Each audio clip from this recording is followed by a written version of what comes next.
It's the waitingfornextyear.com podcast. It's been way too long since I've talked to this next person. Dennis Manoloff, how's it going, sir? Honor and a privilege. Thanks for getting me back on. Yeah, no problem, man. It was a busy summer for you. You were out there promoting a book pretty much every time I looked at my social media. Well, it makes it sound like I was a little too egoistic. Well, sorry about that, but oh no, yeah, no. It was. You know. They looked like fun events. You know, it's one of those times where writing anymore is such an online thing, and all the interactions are on Twitter and Facebook and everything else. It's really good to get out there and actually like meet people face to face. That's a good point. At one of my book signings, I talked to people for an hour and a half about sports, and 5 minutes had to do with the interviews in the book, and the other time was spent talking about Indians, Browns, Cavs. So, yeah, it's great to meet sports fans, and this book has given me an avenue to do that. Well, and it's funny because there are a lot of names that, are kind of obvious, I would have guessed, because they're Cleveland sports people, but there were so many other names in your book of people who aren't necessarily, Cleveland sports related, a lot of Olympic athletes and golfers, and you even had a strongman in there.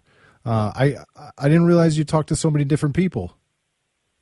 Yeah, well, that's one of the fortunes of my, one of the things I've been lucky about with my career is that I have been able to speak to what you would call big name athletes over the years and do some Q&As with them and with a variety of sports. And I found that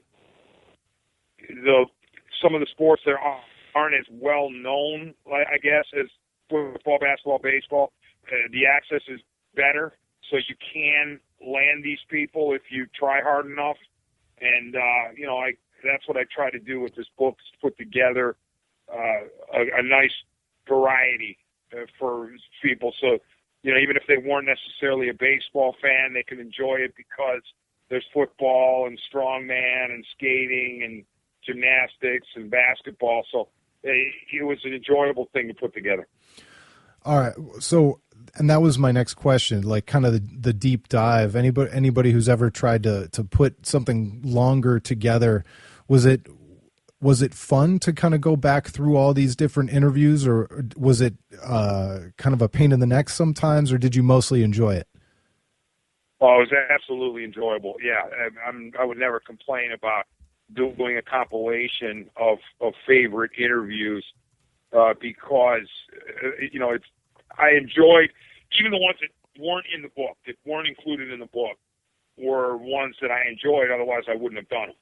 This was a matter of, you had to pick a certain number, and, you couldn't go forever, so I had to whittle it down.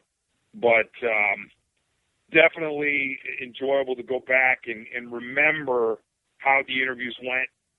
I think, for example, of Serena and Venus Williams, that was one where I did the interview while I was on my way to a Lake County Captains game and stopped at a gas station.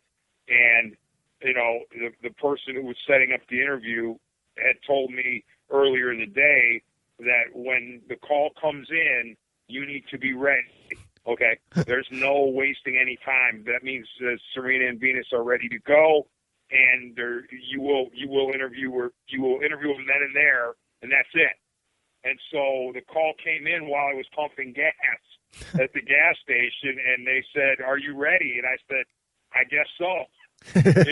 So you when you get those kind of people, you better be ready to go. And it was fun to talk to a lot of these sports figures and just try to pick their brains as to why they are as notable as they are. So which was the and if you can remember, which was the oldest interview in the book? Because I'm trying to get what I'm really getting at is, when was the last time you were nervous doing an interview, and like how big of a personality was it? Was it more to do with the personality or you yourself that you were nervous? Yeah. The oldest one in the book, I want to say is Curt Schilling from back in 2002. Schilling and actually Randy Johnson as well.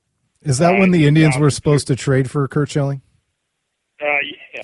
Well, yeah, there were a number of years, including, 97, I think, was the first time that Schilling was on the hook there. But, I was intimidated way back when, and I mentioned this in the intro, one of my first attempts at a really big name was Bob Knight, and when I was in college. And that did not go particularly well. And so that was a combination of intimidation by how big the interview subject was, or the attempted interview subject, meaning Bob Knight, and also my age, because I was a college student at the time and he was coaching Indiana. So you had that combination. I was also intimidated by Reggie Jackson, trying to interview him as a college student. How could you not be? Angels in '86. What's that? How could you not be Reggie Jackson? Yeah, absolutely. And I was told by some of the Angels that, are you sure you want to do this? And I was like, yes, I do. Yes, I am. And Reggie was like, who are you? And quite honestly, I don't blame him. For a guy of Reggie's stature, I was trying to just do a story on him because I'd always liked him, and I wanted to do him as a feature story for my college newspaper, even though there was no Northwestern connection with Reggie Jackson. I sold my sports editor on it, and he's like, all right, go ahead, give it a shot. And when I rolled up on Reggie, he was like, who are you again? Why should I care about you? And again, I don't blame him because he'd never seen me before. And when I identified myself as a college writer, he was kind of like, no thanks. He was Reggie Jackson, and I was not worthy of his time. But I still like Reggie. I do. I had no problem overall. But, yeah, those interviews over the years, there have been ones that haven't gone particularly well, haven't lasted long. But there's even one in the book with Derek Jeter where it lasted about 4 minutes because I was told by Jeter, hey, I'm going to the batting cage. You gotta fire and get this thing over with quick. And he was nice. He was polite, but he was extremely quick. And every answer is like 2 or 3 words. So I put it in there because of the status and the stature of Derek Jeter, but also to show that not all interviews are super long and super developed, Yeah, I can only imagine what the pull on a guy like Jeter has been over his career playing in New York, and every single town he goes to. I'm sure he was constantly getting pulled or asked or for different things. But I'll link that up in the notes for anybody who's interested. It's From Andrews to Zastudil. Did you have any other Z's to choose from, or was Dave Zastudil like your only choice? That's a great question because I did. The other big interview I did with a Z was Barry Zito, the former Cy Young Award winner. I believe he's going to retire now after this year. Had one of the sickest curveballs I've ever seen, from my days watching baseball. Yeah, tremendous pitcher when he was on his game, and had a very nice career overall, but a couple of unbelievable years.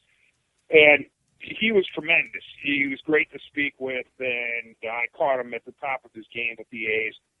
And it was a long interview, and it was one that I wanted to include, but I wanted the book to end with Zastudil because that's a guy that I've always liked. He and I, Dave Zastudil, grew up in Bay Village. We're both Bay Village natives. I coached him in baseball when he was a student at Bay High School, and I was a volunteer assistant on the baseball team. So I have a bias toward Dave Zastudil, and I knew that if the book ended with Zito, I couldn't put Zastudil on the cover, and I just wanted to give him the nod there. So I dropped the Barry Zito interview. That's actually a really great reason and a cool story for ending it with Zastudil. What's that? That's just a really cool story and a great reason to end the book with Zastudil. Well, and let me say this about Dave Zastudil. One of the nicest guys you'll ever meet. Former Browns punter, as you know. Yeah. He was cut by the Cardinals this past training camp. So that was unfortunate. He was trying to stick with the Cardinals, but I think he punted 11 years in the league, 11 or 12. So, but a great guy, and I've always said to people, when people ask me about Zastudil, how talented was he? Because I did get to see him as a young adult when he was a student at Bay High School. Just a marvelous, multi-talented, multi-sport guy. He hit a couple of the longest home runs I've ever seen a high school player hit, and baseball wasn't even his game. It was just you just run across those guys. I'm sure you have, and your listeners have, these natural athletes who just can do pretty much anything they want to do, even when it's not their number one or number two sport. Yeah, unfortunately for me, back in high school, it was usually teams that like my high school played against. We never had one on our team, but when I was a freshman, in high school, we used to play against Twinsburg, and James Posey would just terrorize our high school basketball team. He was amazing. Yeah, there you go, James Posey, exactly. I mean, you think about those guys, and I mean, it is. So either you played with them, you played against them, or then when you grew up a little bit, you saw them play, and you're like, wow, it's just unbelievable talent. We used to boo him nonstop until he dunked, and then he'd dunk, and then we'd cheer him because, we were just bad fans. So anyway, that's, from Andrews to Zastudil. I'll link that up in the notes for anybody who wants to go check it out. But I did want to talk to you a little bit about the Indians because obviously their season is over. The teams are playing their wild card round. The teams that are left are playing their wild card round now, and it's been kind of weird. The news comes out that the TV ratings were abysmal this year, a huge 35% drop, and they're kind of having an exit party for Mark Shapiro, and everybody's getting promotions. And do you think that's kind of a bad look? I thought that the Shapiro stuff was a bad look, and I went public with it, I guess, in terms of Twitter, if you want to call that going public with it. Yeah. I disagree vehemently with the way in which Mark Shapiro was celebrated for a number of reasons. And it's never been personal with me and Mark Shapiro. Look, I am to Mark Shapiro, like a fly on the wall. I'm nothing to him, okay? So he doesn't care what I think, but he and I have always gotten along, all right, way back to when he was farm director of the Indians in the 90s, and I was covering the Indians farm stuff. So it's never anything personal, the criticisms that I've had about Mark Shapiro.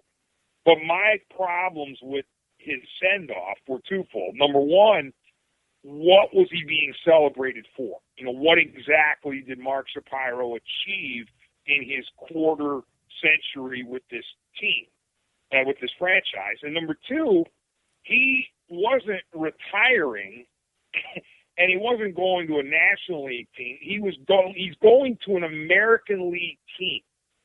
And, he's in his 40s, okay? So this is not a guy who is at the sunset of his career, and he's just going to, we should celebrate a wonderful life in baseball in Cleveland. He's going to try to beat your team. That's his objective, regardless of how much to do he has with the baseball operations, the baseball side. He's becoming the president of an American League team. And if you in Cleveland want to get to the World Series, you may have to go through Mark Shapiro to do it. So why are you celebrating his bolting to Toronto? I continue to scratch my head about that.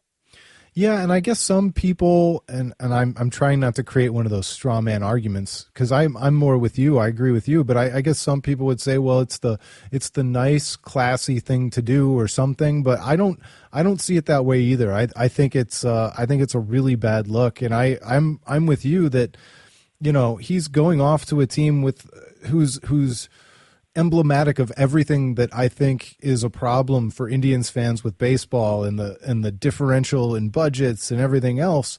And so, it's kind of another sign that the Indians might not have a chance, that they lose an executive to a team that just has a ton more money. Exactly. And you heard people say, well, I would do the same if I were Mark Shapiro. I'd go for, where the grass is greener. Well, what does that say about Cleveland? And if you really care about your team or if you really root for your team, why are you celebrating that Mark Shapiro is leaving your team to go to Toronto? And if Mark Shapiro is such a great baseball mind, why would you want to lose that great baseball mind to Toronto? And the other thing is, correct me if I'm wrong, but Mark Shapiro was under contract with the Cleveland Indians when he negotiated this deal with the Blue Jays. Am I right or wrong? Well, I don't know. I assume you're right, but I don't know. I'm guessing they gave him permission. Well, that's exactly right. Further, I'm sitting there going, wait a minute here. Okay, the Toronto job opens up, but wait a minute. You're the president of my team. I don't want you to go anywhere because, remember, you're incredibly valuable, according to some people. I don't want to lose you, and I certainly don't want to lose you to an American League team. So I'm not going to let you interview for that job during the season when, oh, by the way, my team is trying to scratch out a wild card berth, and you potentially could be one of the teams I'm trying to beat out. Now, I know the Blue Jays wound up winning, the division, but they could have been a wild card team that the Indians were competing against. So it all just doesn't pass the smell test to me, and I don't understand why this ownership would be so, over the top with this congratulations mark and throwing out the first pitch and all this stuff. And by the way, when he agreed to become the Blue Jays president, just go. Why did you stick around to the end of the year? Just leave. Why that extra month in Cleveland? It all didn't make sense to me. Well, and the other thing that's really important is what you led off with, and none of it's personal. I mean, I've seen Mark Shapiro out. I've met him. He is a super nice guy, and the Dolans as well. Super nice people. I think by the time we get a chance to write the book about the Dolans, it's going to be called "Nice Guys Finish Last," though, because at some point it's like being nice isn't quite enough. It's not really the point. Yeah, that's a very solid thing. Look, you could say a lot of good things about the Cleveland Indians organization. All right, and don't get me wrong. One of them is they are family oriented. All right, this is very much a family oriented, everybody get along organization. But the question you have to ask yourself while you are paying tribute to the Indians for that is, what are your objectives? Are your objectives to be a nice, big, happy family and just get along? Or are your objectives truly to try to win a World Series? Because if you're truly trying to win a World Series, then some of the things you're doing don't seem to make a lot of sense. And again, if Mark Shapiro is as great as everybody says he is, or as so many people say he is, then why would this organization allow him to go to an American League competitor? That's what I can't figure out. Well, and now they go on and they give Chernoff and Antonetti, and they give everybody a promotion. And I do think that there's some serious value to continuity. I think having even the same people, different people learn different things and change up their strategy, and they know the existing problems better than anybody else. So maybe they are the best ones to come in and solve them. But I don't know. It's also hard to look at the record of the team long term since the Dolans bought the franchise and feel like, well, yeah, more continuity. That's exactly what this team needs. Right. And there have been many occasions along the way where we have sat there and said, you know what, this organization could stand to get an outsider's perspective. You know, could stand to get a big wig to come in here from the outside and take a different look at things, you know, through the front office.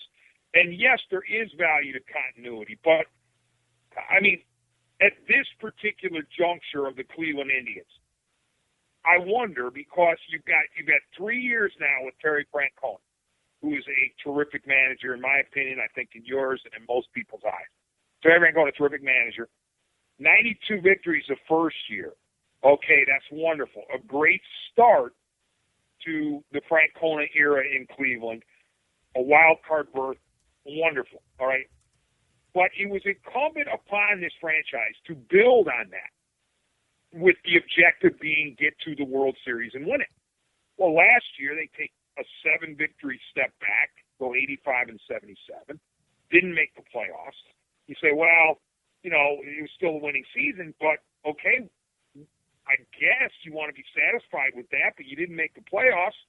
And then this year, 81-80, if you want to say that's 3 straight winning seasons, I guess you can wrap yourself in that. But the fact is, you've gone down again in victory total under Terry Francona, and you didn't make the playoffs for a second straight year. So, I mean, what are the objectives here? You say, well, we're upset that we didn't, you know, we're not happy to be here. Well, okay, but, I mean, you're only going to have so many years with Terry Francona, and now 2 out of the first 3 you haven't made the playoffs. So it's a problem, and the way things are being done right now, based on the way I can tell, aren't working. Yeah, and the crazy thing about having this conversation is that everybody likes to then point their finger toward Berea and say, well, look what happens when you do it the other way. And it's like, if you've got 2 teams in the city that live on either end of the extreme, there's no middle ground. But maybe, and this is like the most rationalizing of all rationalizing statements, but maybe Mark Shapiro's exit will somehow give Chris Antonetti a different level of freedom, and maybe that's what this team needs to have a slightly different look or voice, or I don't know. Could things be different with just Mark Shapiro leaving, even though he was more of a business guy here at the end? It's possible, but again, it depends on what kind of role Chris Antonetti wants to, or how he wants to shape the presidency. And then how, you know, we don't know what kind of a GM Chernoff's going to be. We don't know what kind of budget he's going to have to work with. We don't know how snake-bit this team is going to act in the wake of the Swisher and Bourne signings. Hey, D-Man, we do know what kind of budget he's going to have to work with. Well, that's true. Yeah, okay, you're right. I meant to the specific dollar, but you're right. We have a general idea. And I know they said they're not going to be, you know, they're not going to let the Swisher and Bourne contracts affect them, but we know that's probably not true. I mean, it's got to be rattling around in the back of their mind when they consider a 4-year deal for anybody, because those were such disasters. But we don't know what kind of a GM Chernoff is going to be. I'll tell you this, though. Here's what I believe the Indians ownership and the Indians front office needs to reconsider. They can't just sit back quietly behind the scenes and expect people to come to them. All right? I believe the Indians need to take the product to the people. They, you know, and I know the Dolans are uncomfortable, or Paul Dolan's uncomfortable with being out there, so to speak. But the Indians need to sell their product to the fans. They can't just expect the fans to work their way to the ticket window or work their way to the phone and call them up and say, I want to be part of the Indians experience in 2016. They need to go out and say, you know what, we got to recruit fans to come to us. And I think that, therefore, the ownership and the front office need to have more public, I don't know, personas or public presence. And maybe they'll claim that they do. I don't know. I don't see it. Yeah, I don't really see it either, and I don't see that person in the building. Maybe that person does exist, but I don't see Chris Antonetti being that guy. I certainly don't see Paul Dolan being that guy. Mark Shapiro was gregarious and outgoing compared to the rest of those, the rest of the people that I know of. So I'm not sure who steps up into that role, but I don't disagree. I think the Indians, I understand the market realities and all that stuff, but they needed to stop talking about it at some point and talk about the things. Thank you. They needed to talk about the things that were working in their favor. They needed to say, hey, look, we may not have all this crazy money for free agents, but Michael Brantley's never been a free agent because we brought him along and he's ours. Same with Jason Kipnis, same with Kluber, same with, these guys are ours and they are our competitive advantage because they've never been free agents. The Yankees would love to get their hands on these guys, but they're ours, and that's how we're going to win the World Series. But they never say that stuff. Well, that, and also I did get, and you alluded to, I got tired of the Shapiro non-excuse excuse. He would constantly say, all right, I'm not using this as an excuse, but he would use it as an excuse. He's constantly talking about the market size and the budget constraints and blah, blah, blah. And you just got tired of hearing it.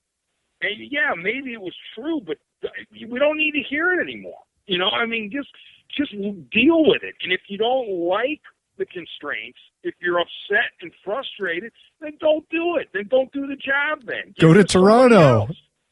Yeah, go to Toronto and bathe in their money. Have fun with them. But, gee whiz, we get it. The budget is not, endless. You're not the Yankees. You're not the Dodgers. Okay, we understand that. But I'll tell you what, drafting isn't always affected by budget and market size. I know there's slotting and all that kind of stuff. But, you can't tell me that this organization didn't hurt itself dramatically over the last 15 to 20 years by bad drafts. And that's not always tied to market size. So teams are somehow able to overcome all these obstacles that we were told the Indians have. But I'll tell you about the Indians from 15 to 16 going into next year. You have to import upgrades to this roster, okay? In other words, no reheating, no microwaving, no repackaging of 95% of what is currently here. Because we've tried that before. We've seen that act before, and it doesn't work. You can't sit here and tell me, well, because the Indians were hot in the second half of the year, we're going to ride that wave in the next year. And we're going to roll with guys like Abe Almonte and Jose Ramirez and all these kind of dudes. No, you need to bring some serious offensive talent into this team, into this organization by the beginning of next year. Is it going to be easy? No, it's not. But that's why you guys are paid the big bucks in the front office and ownership, because, what you have right now is not going to cut it next year. You have to add. You can't just say, well, status quo, we hope for bounce back years from certain guys, and we'll be fine. Yeah, I'm very excited about kind of the baseline, a lot of the baseline players, but I'm with you as well. I don't look at this roster and just say, yep, they just need more seasoning and more time and they'll be ready. They do need an injection of some kind. And that's really the goal of any team in a market the size of the Indians. And that's the frustrating thing over the last, 15 years or whatever it's been, is that a team like the Indians needs to occasionally find one of those inefficiencies in the market and find not lightning in a bottle, but they need to find that player that they get from atypical means. And they have done okay with their trades, but they just haven't put it all together. And I think that they can. I think they've got a good baseline of players, and I do believe in Terry Francona. I know some people are tired of Tito Francona too, but I still believe in him, and I do think that they're probably a couple of moves away, but they can't just come back. You put it perfectly. Microwave this thing, reheat it, and bring it straight back. You know who you're talking about? You're talking about J.D. Martinez. The Indians need a J.D. Martinez. They need to stumble into somebody who was cast aside by another organization, who they got on the cheap, and who somehow blossoms into a monster, okay? And I'm not saying that J.D. Martinez is headed to the Hall of Fame, but you see the kind of production he's had with the Detroit Tigers. Kendrys Morales. Okay, I was highly in favor of Kendrys Morales entering this year. I said, the Indians should try to get him. He looked over the hill. He looked completely lost in his stint with the Twins. Royals take a chance on him, if you will, at a relatively low price. And look what he gives you, 108 RBIs, I think it was. He was a middle-of-the-order threat, switch hitter, legit bat. So, they need to come up with one or two of those types of players where it is not going to require you to trade away the core of your team, specifically the starting pitching, and it's not going to require you to spend $100 million, because we know that's not going to happen. They've got to be able to find guys relatively inexpensively who blossom into decent players. I couldn't agree more, and I want to thank you so much for jumping on the podcast, man. It was short notice, and I really belated congratulations on the book. Hey, we're just getting started. How come you're getting rid of me already? Yeah, no, it's I don't have the soul to talk about the Browns tonight. Some other day, and the Cavs are playing a preseason game. We'll just end there. I can't do the Indians and the Browns in one podcast anymore. Well, thank you very much for giving me the time, and also for letting me and for promoting the book. I've gotten good feedback, from people who've read it. Even the people who've read the interviews, a lot of the interviews that were in the paper. They enjoy seeing them all under one roof, and it's been a fun deal to watch people react to it. So thank you for giving me publicity on that. Yeah, no problem, man. It was good to talk to you, and we'll do it again soon, D-Man. Take care, bud. All right, until next time, everybody. It's been the WaitingForNextYear.com podcast. Waiting for next year.